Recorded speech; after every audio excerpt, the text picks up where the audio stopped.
কিছু জিনিস জীবন থেকে হারিয়ে গেলে যতটা কষ্ট হয় না কেন, কিন্তু প্রিয় মানুষটার কথার ধরন বদলে গেলে তার থেকে বেশি কষ্ট হয়।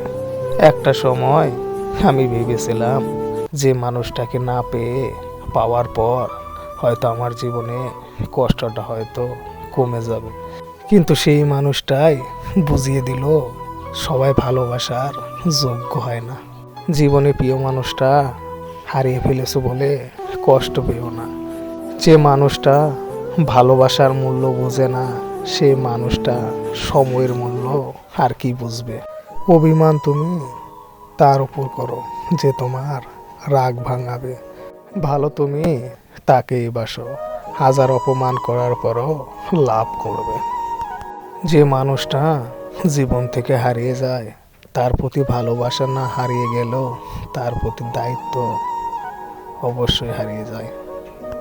আর একটা কথা, এই ভিডিওটা যদি ভালো লাগে অবশ্যই চ্যানেলটাকে সাবস্ক্রাইব করতে কেউ বলবেন